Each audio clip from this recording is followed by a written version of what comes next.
రాసిన వారందరూ యువత. కాబట్టి వారందరికీ అర్థమయ్యే విధంగా, కొత్త వారందరికీ అర్థమయ్యే విధంగా ఇప్పుడు చూడండి, మనం ఒక స్వీట్ షాప్‌కి వెళ్ళామనుకోండి, కొద్దిగా మిఠాయి టేస్ట్ చూస్తాం. అబ్బో! చాలా నచ్చిందండి, 10 కేజీలు ప్యాక్ చేయండి అంట. అలా ఇప్పుడు మనం ఏం చేస్తున్నాం అంటే భగవద్గీత యొక్క రుచి చూస్తున్నాం అంతే. ఇంకా, ఇంకా, ఇంకా డీప్‌గా ఎన్నో శ్లోకములు, వాటికి సంబంధించిన భాష్యములతో మనం నేర్చుకోవచ్చు. మీకొక విషయం తెలిసినా అండి? భగవద్గీత ఒక గొప్పతనం ఏంటంటే, ప్రపంచంలో అన్నిటికంటే ఎక్కువ భాష్యాలు కలిగిన పుస్తకం ఏదన్నా ఉంటే అది భగవద్గీత. కాబట్టి మళ్ళీ ప్రతి సంవత్సరం మనం ఇలా చెప్పుకుంటూ ఉందాము. ఆ చెప్పుకుంటున్నప్పుడు ఇంకా లోతైన విషయాలు ప్రస్తావన చేసుకుంటూ ఉందాం మనం. మూడవ విషయం చెప్తాను. అందరూ కూడా శ్రద్ధగా మీ కుటుంబ సభ్యులందరితో కలిసి వినే ప్రయత్నం చేయండి. ఈరోజు చాలా ముఖ్యమైన విషయాలు భగవానుడు మనకి ప్రస్తావన చేస్తున్నాడు. ఈ అధ్యాయం దేనితో ప్రారంభమైనదంటే, అర్జునుడు మళ్ళీ ప్రశ్న అడుగుతున్నాడండి. ఏమడుగుతున్నాడు తెలుసా? అయ్యా, నువ్వు బుద్ధి యోగము, బుద్ధిని కంట్రోల్‌లో పెట్టుకోవాలి, ఎవరు శత్రువులు ఉండరు, మృత్యువులు ఉండరు, స్థిరత్వంతో ఉంటాడు, శాంతిగా ఉంటాడు అని అన్నావు గదయ్యా! మరి నేను యుద్ధం చెయ్యాలా? చేయకూడదా? అని అడుగుతున్నాడండి. మళ్ళీ మొదటికొచ్చేసాడు మన అర్జునుడు. యుద్ధం చెయ్యాలా? చేయకూడదా?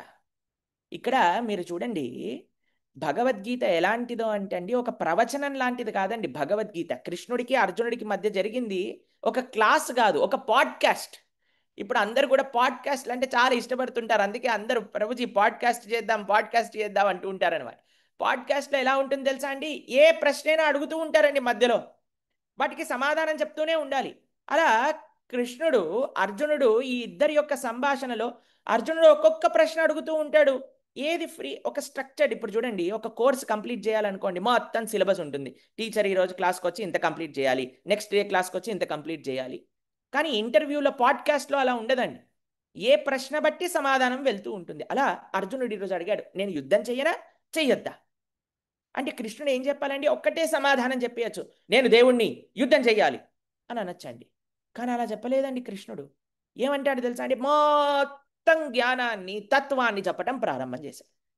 మీరు చూడండి, మనం కొన్నిసార్లు స్టోరీస్ విన్నామనుకోండి, సపోజ్ కథా కాలక్షేపం చేసామనుకోండి, రామాయణం, భాగవతం, అందులో చాలా ఇంట్రెస్టింగ్ వృత్తాంతాలన్నీ ఉంటాయి. చాలా హ్యాపీగా, రిలాక్స్డ్గా వినొచ్చు.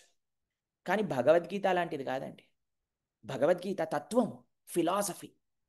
కాబట్టి ఇది చాలా జాగ్రత్తగా, జాగరూకమై వినవలసినది. కాబట్టి చక్కగా మీరు మొత్తం మీ మనసుని కేంద్రీకరించండి ప్రవచనం పైన. చక్కగా చెప్పే విషయాలన్నీ కూడా ధారణ చేసుకుంటూ ఉండండి. చాలా సులభంగా భగవద్గీత అర్థమైపోతుంది. ఇప్పుడు కృష్ణుడు ఏం చేయాలండి? చెప్పచ్చు, నేను దేవుణ్ణి, నేను చెప్పిందే ధర్మం, యుద్ధం చెయ్యి అని. కృష్ణుడు అలా చెప్పలేదండి. ఒక్కొక్క విషయం అర్జునుడికి అర్థమయ్యేంత వరకు చెప్పుకుంటూ వస్తున్నాడండి. మీకు ఒక విషయం చెప్తాను. ఒకసారి ఒక ఎక్స్పెరిమెంట్ చేశారటండి. ఒక ఆయనకి కళ్ళ గంతులు కట్టేశారట.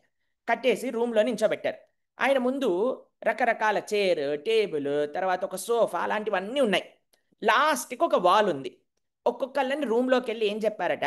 అయ్యా, ఆయనను ముట్టుకోకుండా ఆయనని ఆ గోడ దగ్గరికి చేర్చండి అని అంటే, ఒక ఆయన లోపలికి వెళ్ళి రైట్ ఎల్లు, లెఫ్ట్ ఎల్లు, సీదా ఎల్లు, అక్కడ ముట్టుకోకు, పక్క తిరుగు, దాని తర్వాత మళ్ళీ రైట్ తీసుకో, మళ్ళీ స్ట్రైట్ ఎల్లు, ఇలా చెప్తున్నారటండి. అలా ఇద్దరు, ముగ్గురు, 10 మంది వెళ్ళినా సరే అందరు ఇలా చెప్పటము, ఒక్కొక్కరు ప్రయత్నం చేస్తున్నారు. కానీ ఈయన మాత్రం ఎక్కడో ఒక తట్టుకుంటున్నాడు, మళ్ళీ మొదటికి వచ్చేస్తున్నాడు. లాస్ట్కి ఒక ఆయన వెళ్ళాడటండి. అయ్యా, ఆయనని ముట్టుకోకుండా ఆయననట్టు చేర్చండి అన్నాడు. అంతే కదండి. ఆయన సీదా వెళ్ళి ఆయనను ముట్టుకోకుండా ఆయన కళ్ళకున్న గంతులు తీసేశాడటండి. ఆయన సీదా వెళ్ళి నడుచుకుంటూ వెళ్ళి వాళ్ళని ముట్టుకున్నాడట, గెలిచేశాడట.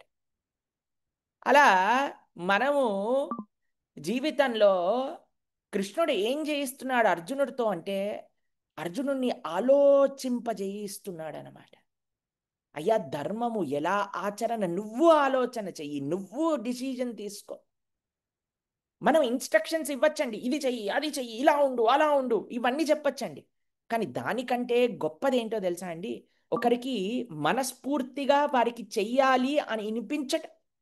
అది ఎలా వస్తుందయ్యా అని అంటే, మంచి విషయాలు చెప్తూ తత్వం ఏంటి, ఎందుకు రీజనింగ్ చేస్తూ. కృష్ణుడు చూడండి ఎంత ఆర్డరింగ్ కాదండి, ఆయన అథారిటేటివ్ కాదు.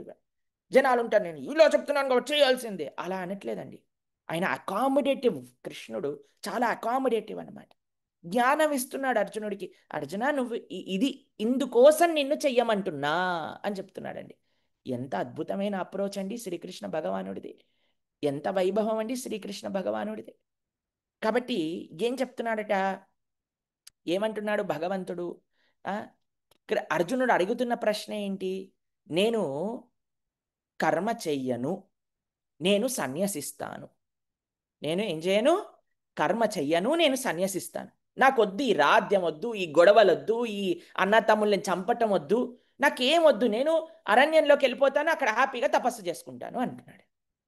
మీరు చూడండి, చాలా విచిత్రమైన విషయం ఏంటంటే భగవద్గీత చదివితే అందరూ ఇళ్ళను వదిలేసి వెళ్ళిపోతారు అని అనుకుంటారు. అయ్యయ్యో వీడు భగవద్గీత చదువుతున్నాడండి, వీడు ఏమైపోతాడో ఏమైపోతాడు అంటాడు. ఇక్కడ చూడండి, అర్జునుడు అంటున్నాడు నేను అరణ్యానికి వెళ్ళిపోతానంటే కృష్ణుడు ఆపుతున్నాడు, వద్దురా వద్దురా అంటున్నాడు. ఇప్పుడు రెండు చాలా విచిత్రమైన ఆలోచనలు ఉంటాయండి ప్రపంచంలో. మీకు ఒక విషయం చెప్తాను. ఒకటి, కొంతమంది ఏమంటారంటే వర్క్ ఈజ్ వర్షిప్ అంటారు. నువ్వు చేసే పనియే పూజ, సపరేట్గా పూజ చేయాల్సిన అవసరం లేదు అంటారు. కొంతమంది ఏమంటారు తెలుసా అండి, వర్షిప్ ఈజ్ వర్క్ అంటారు.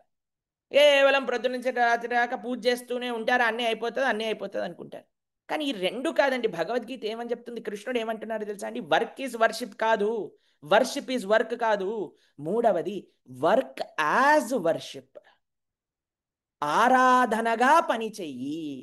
పనియే ఆరాధన కాదు, ఆరాధనే పని కాదు, పని ఆరాధనగా చెయ్యి అనే మార్గం వైపు భగవానుడు అర్జునుడిని నడిపించబోతున్నాడండి. ఎందుకో తెలుసా అండి, 5వ శ్లోకంలో చెప్తారు ఎందుకు పని చెయ్యకుండా నువ్వు ఉండకూడదు అనేదాన్ని. ఒకసారి 5వ శ్లోకం చదువుదాం, దాని అర్థం చదువుదాం, దాని తర్వాత మనందరం కూడా తెలుసుకుందాం. చదవండి 5వ శ్లోకం. హరే కృష్ణ. నహి కశ్చిత్ క్షణమపి జాతు తిష్ఠాత్య కర్మకృత్ కర్యాతే హ్యవసా కర్మ సర్వ ప్రకృతి జైర్గుణై. ప్రతి ఒక్కడు ప్రకృతి గుణాల నుండి పొందిన లక్షణాలను అనుసరించే అవశుడై కర్మలో ప్రేరేపింపబడతాడు.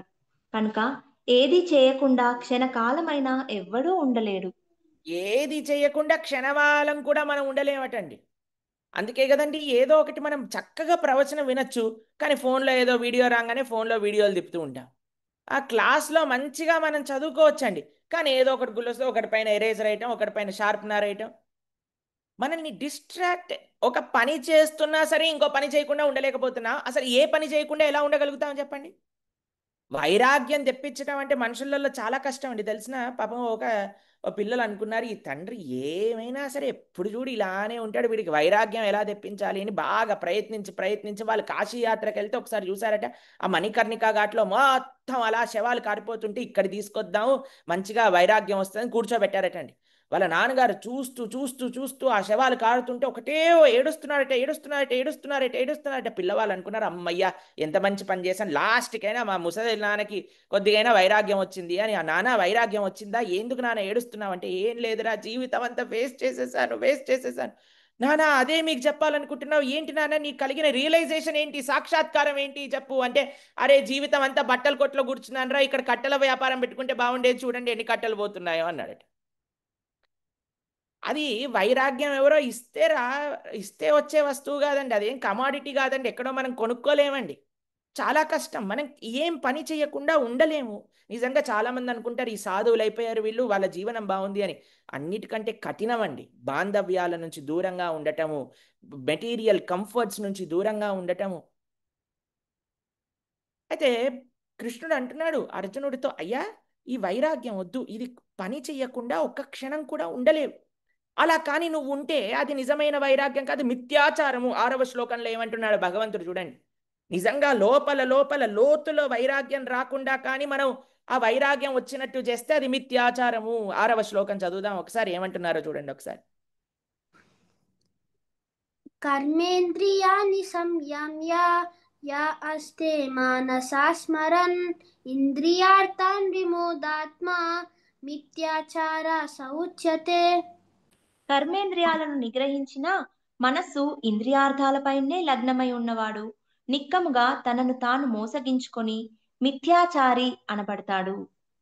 మనస్సుని నిగ్రహించకుండా కానీ బాహ్యంగా మనం సన్యసిస్తే, ఒక ఆయన అన్నాడటండి గురువు గారి దగ్గరకు వచ్చి, గురువుగారు నేను ఈ రోజే అరణ్యానికి వెళ్ళిపోతున్నాను తపస్సు చేయడానికి అన్నారట. గురువుగారు అన్నారట, ఒరే ఏంట్రా అంత వైరాగ్యం వచ్చేసింది, ఎందుకు వెళ్తున్నావు అరణ్యానికి అంటే, ఏం లేదు గురువుగారు, అరణ్యానికి వెళ్తాయినా ఇంద్రుడు రంభనో ఊర్వశినో మేనకనో పంపిస్తాడు, అప్పుడు పెళ్లి చేసుకోవచ్చు అన్నాడట.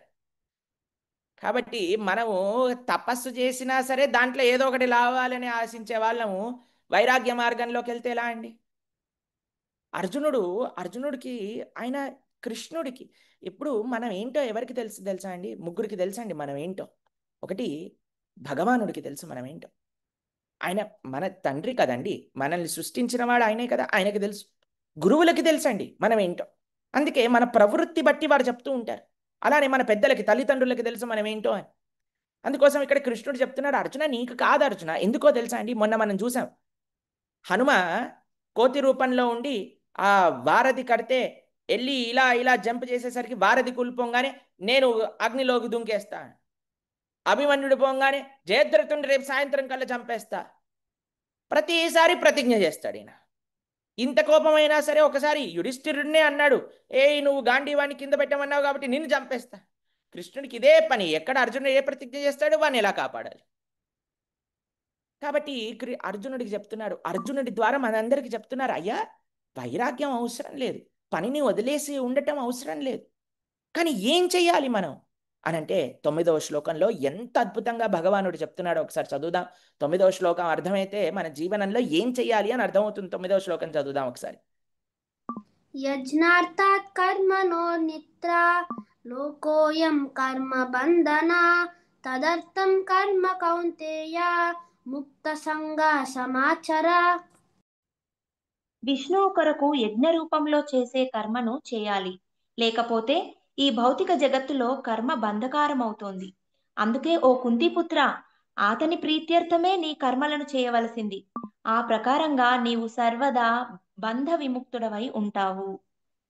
ఇక్కడ భగవానుడు సీక్రెట్ చెప్తున్నారండి. ఎవరి కోసం కర్మ చేయి,